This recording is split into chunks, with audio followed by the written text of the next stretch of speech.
5 August ঢাকার আশুলিয়ায় হত্যার পর মৃতদেহ আগুনে পুড়িয়ে দেওয়ার ঘটনায় ইন্সপেক্টর আরাফাতকে গ্রেফতার করেছে র্যাপিড অ্যাকশন ব্যাটালিয়ন র্যাব 3। শুক্রবার এক বিজ্ঞপ্তিতে এই তথ্য জানায় র্যাব। এতে বলা হয়, বৃহস্পতিবার রাতে রাজধানী আফতাবনগর থেকে আরাফাতকে গ্রেফতার করা হয়। এর আগে একই অভিযোগে গত 2 সেপ্টেম্বর রাত 10টার দিকে শাহজালাল আন্তর্জাতিক বিমানবন্দর থেকে ঢাকা জেলার অতিরিক্ত পুলিশ সুপার আব্দুল্লাহ হিল কাফিকে গ্রেফতার করে ঢাকা মহানগর গোয়েন্দা পুলিশ।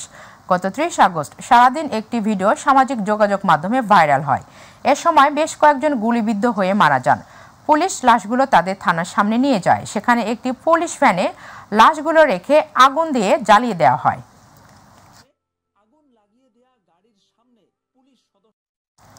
বঙ্গোপসাগরে লঘুচাপ অবস্থান করার দেশের সমুদ্র বন্দরগুলোতে 3 নম্বর স্থানীয় সতর্ক সংকেত দেখাতে বলেছে আবহাওয়া অফিস। সকালে আবহাওয়া অফিসের এক বিজ্ঞপ্তির মাধ্যমে এই তথ্য জানানো হয়েছে। এতে বলা হয়, বাংলাদেশের দক্ষিণ পূর্বাংশ ও তৎসংলগ্ন উত্তর পূর্ব বঙ্গোপসাগর এলাকায় একটি লঘুচাপ সৃষ্টি হয়ে বর্তমানে একই এলাকায় স্পষ্ট লঘুচাপ আকারে অবস্থান করছে। এটি উত্তর পশ্চিম দিকে অগ্রসর ও আরও ঘনীভূত হতে পারে। এর প্রভাবে উত্তর বঙ্গোপসাগর ও বাংলাদেশের উপকূলীয় এলাকায় গভীর সঞ্চালনশীল মেঘমালা সৃষ্টি অব্যাহত রয়েছে। বাংলাদেশ উপকূলীয় এলাকায় উত্তর বঙ্গোপসাগর ও সমুদ্র বন্দরগুলোর ওপর দিয়ে ঝড়ো হাওয়া বয়ে যেতে পারে। চট্টগ্রাম, কক্সবাজার, মোংলা ও পায়রা সমুদ্র বন্দরকে 3 নম্বর স্থানীয় সতর্ক সংকেত দেখিয়ে যেতে বলা হয়েছে। উত্তর বঙ্গোপসাগরে অবস্থানরত মাছ ধরার নৌকা ও ট্রলারগুলোকে পরবর্তী নির্দেশ না দেওয়া পর্যন্ত উপকূলের কাছাকাছি থেকে সাবধানে চলাচল করতে বলা হয়েছে। কক্সবাজার সদরের ঝিলংঝা পাহাড় ধসে একই পরিবারে 3 জনের মৃত্যু হয়েছে। বৃহস্পতিবার রাত 2টার দিকে উপজেলার ঝিলংঝা ইউনিয়নের দক্ষিণ ডিককুল এলাকায় এই দুর্ঘটনা ঘটে। নিহত আখিমুনের শাশুড়ি জানান, রাত 2টার দিকে ভারী বৃষ্টি হলে মিজানের বাড়ির দিক থেকে একটি পাহাড় ধসের বিকট শব্দ শুনতে পান তারা। পরে তারা গিয়ে দেখেন মিজান সপরিবারে মাটি চাপা পড়েছেন। তাৎক্ষণিকভাবে মিজানকে জীবিত উদ্ধার করা গেলেও পরে দমকল বাহিনীর সহযোগিতায় উদ্ধার তৎপরতা চালিয়ে স্ত্রী ও 2 শিশু মেয়ের মরদেহ উদ্ধার করা হয়। স্থানীয় এলাকাবাসী জানান, মিজানের বাড়িটি পাহাড়ের পাদদেশে। বৃহস্পতিবার বিকেল থেকে শুরু হওয়া ভারী বৃষ্টিতে মাটি নরম হয়ে যায়। পরে মধ্যরাতে ওপর থেকে পাহাড় ধসে তার বাড়িতে পড়ে।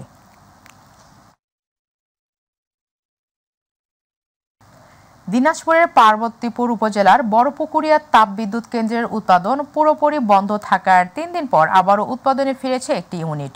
বৃহস্পতিবার রাত 8:32 বিদ্যুৎ উৎপাদনে যায় কেন্দ্রের 1 নম্বর ইউনিট।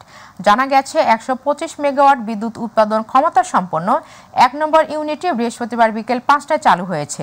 তবে রাত 8:32 বিদ্যুৎ উৎপাদনে যায় ইউনিটটি। বর্তমানে এই ইউনিট থেকে উৎপাদিত 60 থেকে 65 মেগাওয়াট বিদ্যুৎ জাতীয় গ্রিডে সরবরাহ হচ্ছে। এটি চালু রাখতে প্রতিদিন 800 থেকে 900 মেট্রিক টন কয়লার প্রয়োজন পড়বে। জানা যায়, বড়পুকুরিয়া খনি থেকে উৎপাদিত কয়লা দিয়ে 525 মেগাওয়াট বড়পুকুরিয়া কয়লা ভিত্তিক তাপ বিদ্যুৎ কেন্দ্রের উৎপাদন কার্যক্রম চালিয়ে আসছে চীনা ঠিকাদারি প্রতিষ্ঠান হারবিন ইন্টারন্যাশনাল। 5 বছরের চুক্তি মোতাবেক আগামী বছর তাদের মেয়াদ শেষ হবে। বর্ষা মৌসুমের শেষে দেশে আবারও বেড়েছে ডেঙ্গুর প্রাদুর্ভাব। সেই সঙ্গে বাড়ছে ডেঙ্গুতে মৃত্যুর সংখ্যাও। কেবল চলতি মাসের প্রথম 10 দিনে এই রোগে আক্রান্ত ও মৃতের সংখ্যা আগস্ট মাসের দ্বিগুণেরও বেশি। কীটতত্ত্ববিদরা বলছেন, সেপ্টেম্বরে কার্যকর পদক্ষেপ গ্রহণ না করলে অক্টোবরে পরিস্থিতি আরও ভয়াবহ হতে পারে। বিশেষজ্ঞ চিকিৎসারা বলছেন, লক্ষণ দেখলেই চিকিৎসকের শরণাপন্ন হতে হবে। একই সাথে শিশু ও বৃদ্ধদের জন্য নিতে হবে বাড়তি যত্ন। বিস্তারিত আমিনা হীরার রিপোর্টে। বর্ষার শেষ সময়ে এসেও থেমে থেমে বৃষ্টি ও আর্দ্রতায় দেশে ব্যাপক বংশবিস্তার করছে ডেঙ্গুর বাহক এডিস মশা। মশক নিধন কার্যক্রমে স্থবিরতা বিরাজ করায় ঘনত্ব অনুযায়ী চলতি মাসে ডেঙ্গুর প্রকোপ ভয়াবহ। গত মঙ্গলবার একদিনেই এ রোগে মারা গেছেন 5 জন। এ নিয়ে চলতি মৌসুমে ডেঙ্গুতে আক্রান্ত হয়ে মৃতের সংখ্যা শতাধিক ছাড়িয়েছে। এ মাসেই ডেঙ্গুতে আক্রান্তের সংখ্যা আগস্ট মাসের দ্বিগুণেরও বেশি। তাপপ্রবাহে মশার প্রজনন কমলেও থেমে থেমে হওয়া বৃষ্টিপাতই মশার প্রজনন বাড়াতে শুরু করেছে জানাচ্ছেন কীটতত্ত্ববিদগণ। এ কারণে এখনই কার্যকর পদক্ষেপ না নিলে অক্টোবরে প্রকোপ আরও ভয়াবহ হবে বলেও শঙ্কার কথা জানান কীটতত্ত্ববিদ অধ্যাপক ডক্টর কবিরুল বাশার। যেই বাড়িতে ডেঙ্গু রোগী আছে সেই বাড়ির চতুর্দিকে 200 মিটারকে কেন্দ্র করে ফগিং করে উড়ন্ত মশা মেরে দিতে হবে। ডেঙ্গু যখন বেশি হয় তখন হটস্পট ম্যানেজমেন্ট করা অত্যন্ত জরুরি হয়ে পড়ে। সঙ্গে সঙ্গে লার্ভাল ম্যানেজমেন্ট এবং ব্রিডিং সোর্স ম্যানেজমেন্টও করতে হবে। এই কাজটিতে সম্ভব হলে জনগণকে সম্পৃক্ত করতে হবে। যদি আমরা জোরে সোরে সেপ্টেম্বর মাসে এই কাজগুলো করতে পারি তাহলে অক্টোবরে যে ভয়াবহতা হওয়ার একটি সম্ভাবনা আছে সেটিকে আমরা ঠেকাতে পারবো বলে আমি মনে করি। এদিকে জ্বর ছাড়াও ডেঙ্গুর অন্যান্য লক্ষণ দেখা দিলে দ্রুত চিকিৎসকের শরণাপন্ন হবার পরামর্শ দিয়েছেন বিশেষজ্ঞ চিকিৎসক। শরীরে রক্তক্ষরণ হওয়া, বিশেষ করে দাঁতের মাড়ি ও পায়খানা রাস্তা দিয়ে রক্তক্ষরণ হতে পারে। কোনো কোনো রোগীর ক্ষেত্রে প্লাজমা লিকেজ হয়, ফলে ব্লাড প্রেশার কমে যায়, রোগীর শকে চলে যায়। এই ধরনের রোগীদের ক্ষেত্রে দ্রুত হাসপাতালে নিতে হবে। শিশু এবং বয়স্ক রোগীদের রোগ প্রতিরোধ ক্ষমতা কম থাকে, বিশেষ করে বয়স্ক রোগীদের নানাবিধ জটিল রোগে ভোগায়। এই রোগের জটিলতা বাড়তে পারে। প্রতিরোধের জন্য মশার কামড় থেকে বাঁচাই একমাত্র প্রতিরোধ। মশার বংশ বিস্তার রোধ করতে হবে, বিশেষ করে মশার লার্ভা ধ্বংস করতে হবে। এ রোগের উপসর্গ ক্রমেই পরিবর্তন হওয়ায় এবার শিশু ও বৃদ্ধদের সুরক্ষিত রাখতে বাড়তি যত্নেরও পরামর্শ দেন অধ্যাপক ডাক্তার আকাশ। আমেনা হীরা, মাই টিভি, ঢাকা। সিরাজগঞ্জে যমুনা নদীতে পানি কমার সাথে সাথে শুরু হয়েছে নদী ভাঙ্গন। এতে বিলীন হচ্ছে সদর উপজেলার ভাটপিয়ারি গ্রামের বিস্তীর্ণ ফসলি জমি। ভাঙ্গন রোধে স্থানীয় বাঁধ নির্মাণের দাবিতে মানববন্ধন করেছে এলাকাবাসী। আর পানি উন্নয়ন বোর্ড বলছে আতঙ্কিত হওয়ার কিছু নেই, ভাঙ্গন রোধে নেওয়া হবে যথাযথ ব্যবস্থা। প্রতিনিধি HM মোনাম খানের রিপোর্ট, জানাচ্ছেন আতিকুর রহমান তিতাস। সিরাজগঞ্জ সদর উপজেলার ভাটপিয়ারি গ্রামে প্রতিদিনই বিলীন হচ্ছে বিস্তীর্ণ ফসলি জমি। 2009 সালে নদী ভাঙন রক্ষায় এই এলাকায় বাস্তবায়ন করা হয় নদীর ডান তীর রক্ষা বাঁধ প্রকল্প। ফলে নদীর পূর্ব পারে জেগে ওঠে বিশাল জমি। জেগে ওঠায় জমিতে আখ সহ নানান ফসল আবাদ শুরু করে স্থানীয় কৃষকরা। তবে নদীর পূর্ব দিকে ক্যানেল সৃষ্টি হওয়ায় এবছর নদীর স্রোত আঘাত হানছে পশ্চিম পারে। ফলে গত 2 সপ্তাহেরও বেশি সময় ধরে ভাঙন দেখা দিয়েছে ভাটপিয়ারি এলাকায়। এইদিকে চওড়া ছিল 5 কিলোমিটার, আমারই জমি কুশাল ছিল 5 বিঘা। আমরা গরিব দুঃখীর মানুষ, এগুলো ভেঙে যায়। আমরা থাই কোন জায়গায় নদীর মাঝখানে ছিলাম, নদীর মাঝখান থেকে ভাঙতে ভাঙতে ভাটপিয়ারি এসে রয়েছি আমরা।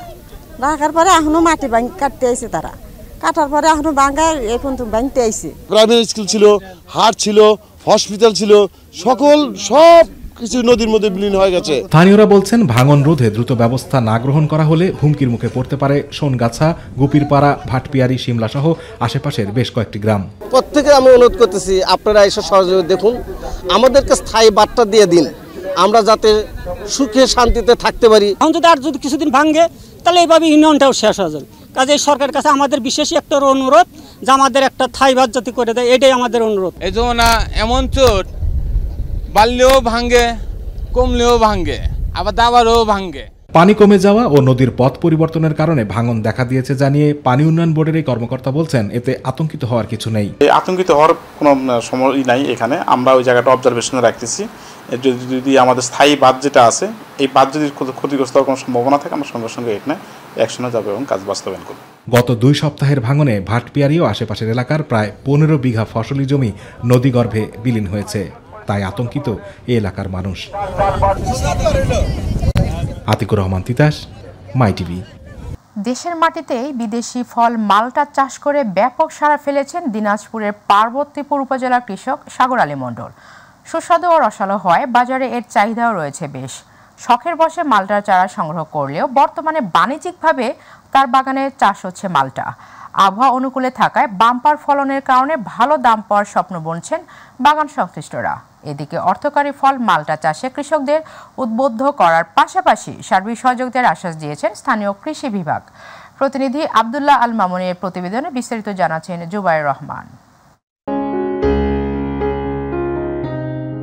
দিনাজপুরের পার্বতীপুর উপজেলার মনোমতপুর ইউনিয়নের তাজনগর মণ্ডলপাড়া গ্রামের কৃষক সাগর আলী মণ্ডল 4 বছর আগে পার্শ্ববর্তী জয়পুরহাট জেলার আক্কেলপুর থেকে 40,000 টাকায় উন্নত বাড়ি এক জাতের অল্প সংখ্যক চারা সংগ্রহের মাধ্যমে যাত্রা শুরু হয় তার মাল্টা বাগানের। বর্তমানে 1 একর জমিতে তার বাগানে গাছের সংখ্যা প্রায় 4 শতাধিক। প্রথমে শখের বশে শুরু করলেও বর্তমানে এ বাগানে বাণিজ্যিক রূপ নিয়েছে মাল্টার চাষ। কৃষি বিভাগের পরামর্শে গাছের স্বাস্থ্যের কথা বিবেচনায় প্রথম পর্যায়ে বেশি ফলন না নেয়ায় এখন মিলছে এর সুফল। আবহাওয়া অনুকূলে থাকায় গতবারের তুলনায় এবারে মাল্টার বাম্পার ফলন হয়েছে এ বাগানে। তাই দূর দূরান্ত থেকে এ বাগান দেখতে আসছেন বিভিন্ন শ্রেণী পেশার মানুষ। কৃষি অফিসের সহযোগিতায় আমরা মাল্টা উৎপাদন করতেছি।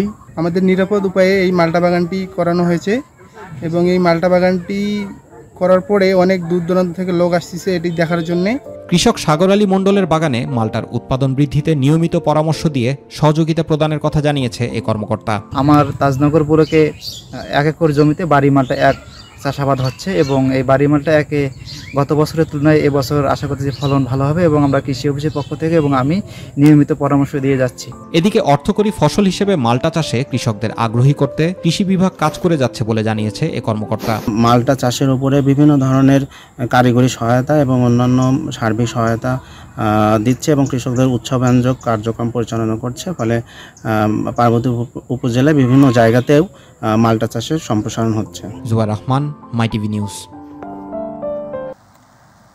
রাজনৈতিক পালাবদলের পরপরই সারা দেশের মতো বরিশাল সিটি কর্পোরেশনেও আওয়ামী লীগপন্থী মেয়র, কাউন্সিলর ও সংরক্ষিত মহিলা কাউন্সিলররা আত্মগোপনে।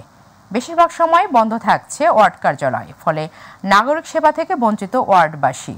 বন্ধ এসব কার্যালয় ঘুরে আসাদ চৌধুরীর ক্যামেরায় পারভেজ রাসেলের রিপোর্টে দেখুন বিস্তারিত।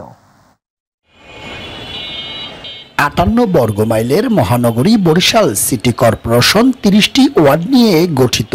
মেয়র, কাউন্সিলর, সংরক্ষিত সহ মোট 41 পরিষদের অধিকাংশই ছিল আওয়ামীপন্থী। 5 আগস্টে ছাত্র জনতার অভ্যুত্থানে শেখ হাসিনা সরকারের পতনের পরপরেই আত্মগোপনে গিয়েছে সবশেষ মেয়র সহ প্রায় 20 জন ওয়ার্ড কাউন্সিলর। এখন তো আমাদের 2 নং ওয়ার্ডের কাউন্সিলর যিনি, সেও এখন আত্মগোপনে আছে। তা আমাদের যে সুযোগ সুবিধাগুলো সেগুলো আমরা ঠিকভাবে পাচ্ছি না। জনপ্রতিনিধিরা না থাকায় কার্যালয়গুলো তালাবদ্ধ, ফলে কাউন্সিলর কার্যালয় থেকে সকল সেবা থেকে বঞ্চিত হচ্ছেন নাগরিকরা। জননিবন্ধন করতে পারতেছে না, চারিত্রিক সনদ নিতে পারতেছে না, তারপর জায়গা জমির যে একটা ওয়ারিশ সার্টিফিকেট এগুলো নিতে পারতেছে না। আসলে দৈনন্দিন যে মানুষের সমস্যা থেকেই যাচ্ছে। আমার মনে বল আছে, আমার আত্মবিশ্বাস আছে যে আমি এই সেবার মাঝেই মানুষের মাঝে আমি ইনশাআল্লাহ বেঁচে থাকবো। জনপ্রতিনিধিদের এমন আত্মগোপনে ক্ষুব্ধ ও হতাশ সাধারণ ভোটার সহ সচেতন মহল। তারা ভয়ে পালিয়ে গেছে। তো সেই জায়গা থেকে আমি বলতে চাই যে আগামীতে যারা আসবে এটা তাদের একটা শিক্ষা। আমরা তো পালিয়ে যাইনি, যারা পালিয়ে গেছেন তারা ভোটে নির্বাচিত ছিল, আর্টিফিশিয়াল বা পাতার নির্বাচনে তারা নির্বাচিত, এই জন্য তারা পালিয়ে গেছে। জনপ্রতিনিধি না থাকলেও সব কার্যালয়ে সচিব রয়েছেন দাবি করছে সিটি কর্পোরেশন। ওয়ার্ড সচিব তিনি কাউন্সিলর কার্যালয়ে দায়িত্ব পালন করেন। সকল কার্যালয়ে আমাদের ওয়ার্ড সচিব ন্যস্ত করা আছে এবং সাধারণ জনগণ যারা কাউন্সিলর কার্যালয়ে উপস্থিত না থাকলেও তার মাধ্যমে সেই সেবাটা পাচ্ছে। আমাদের সিটি কর্পোরেশন থেকে সকল সেবাই আমরা দিচ্ছি। প্রতিশ্রুতি অনুযায়ী নাগরিক সেবা নিশ্চিতে ব্যর্থতায় যদি হয় আত্মগোপন, তবে এদের থেকে শিক্ষা গ্রহণ করুক আগামীর জনপ্রতিনিধিরা। পারভেজ রাসেল, মাই টিভি, বরিশাল। এবারে অন্যরকম সংবাদ। চলনবিল অধ্যুষিত তারা, সিংড়া, গুরুদাসপুর ও চাটমোহর উপজেলার বিভিন্ন স্থানে ভাসমান শামুকের হাট গড়ে উঠেছে। অন্যান্য হাটগুলোর মতোই পাইকারি হাট হিসাবে বিক্রি হচ্ছে শামুক। দেশের বিভিন্ন জেলার পাইকাররা শামুক কিনে নিয়ে উন্নত মানের পুষ্টিগুণ সম্পন্ন খাদ্য হিসাবে হাঁস খামারি ও মৎস্য চাষিদের কাছে শামুকগুলো বিক্রি করছে। আর চলনবিলে মাছ কমে যাওয়ায় শামুক ধরে বেচাকেনা করে জেলেরা তাদের জীবিকা নির্বাহ করছে। সনাতন দাসের রিপোর্ট, জানাচ্ছেন নুসরাত শারমিন। প্রতিদিন সন্ধ্যার আগে 4 থেকে 5 জনের একটি দল নৌকা এবং জাল নিয়ে চলে যায় চলন বিলে।